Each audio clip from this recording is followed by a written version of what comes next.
against. It's obvious that the constituents' wishes are unimportant to some, but this is what elections are all about. Finally, this project, if approved, will be allowed for 1 century. We don't need it. The asphalt industry in Mendocino is currently operating at only about 25% capacity. There is something badly wrong here. Careful and accurate analysis should be paramount. What happened to deliberative, thoughtful weighing of the perils and of the citizens' wishes? We need leadership with integrity. We don't need a ramrod express. Safety instead of shortcuts. Thank you. Thank you, Mr. Monnier. Others wishing to speak to this item? Number 18 on the consent calendar in regards to the Harris Quarry EIR. Okay. Hearing and seeing none, bring it back to the board. Discussion or action from the board. Supervisor Pinchas. First of all, I don't believe there's been any attempt to push this project. You know, this project, I know that it's been applied for about 3 years, at least 3 years.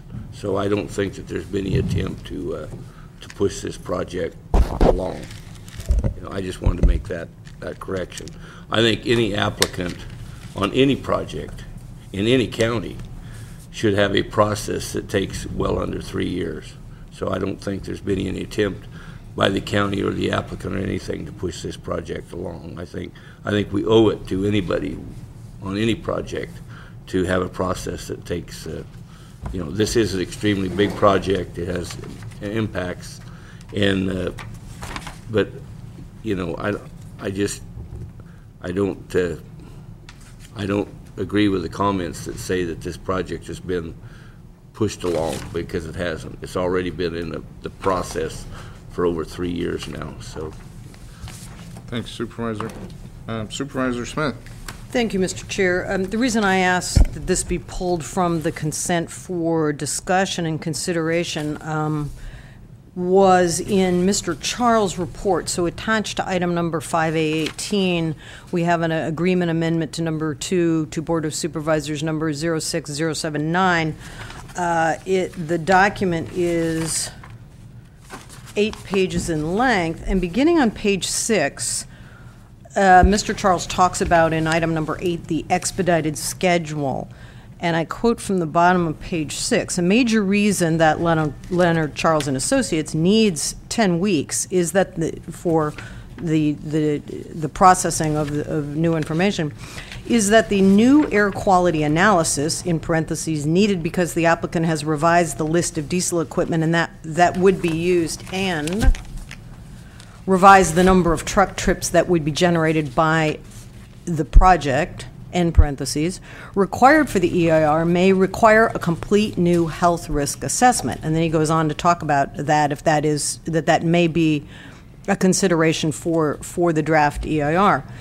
Then the next paragraph states, and this was also of concern to me in going over these documents, it says, the county should be aware that this expedited schedule provides no time for the county or legal review of the administrative draft FEIR.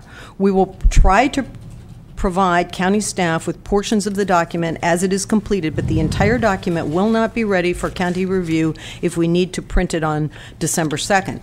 So 2 comments from the public. This is coming from the consultant. So to me, I believe the consultant is putting the county on notice that there is pressure to expedite this process. So my question is to council, has she reviewed this, and how does she think this may, this expedited directive, so to speak, coming from the county might compromise the process? Because I'm really, you don't usually see this in a document coming from a consultant.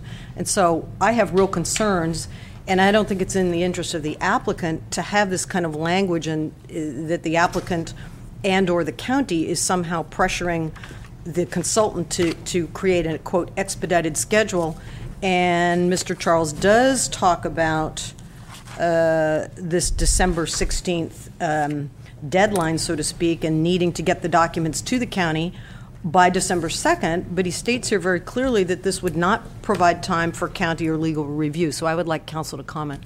Yeah, I have reviewed it, and I do have concerns that that we won't have time to do an administrative review before it's released to the public, and we won't have the opportunity to make changes. I know that the CEQA Council for the Northern Aggregates is also concerned about that. I've had a discussion this morning with the CEO, and before I answer any further questions, I think he's going to make some comments in regard to this. Good, thank you. Mr. CEO. Thank you, Mr. Chair. Well, first to address some of our citizens' concerns, one of the problems that we have overall with outside consultants has to do with performance. So we've set a goal for our consultants that's a normal course of doing business. The last board meeting of the year happens to be December 16th. That's what originally started that date, was to try and get the consultant to move forward. That being said, the applicant has not provided a number of pieces of information in a timely basis, which got us to that final date. The only thing about the December 16th date that really ends up happening is the board certifying a final EIR for review. However, there are a number of actions that need to take place following that action, which takes a schedule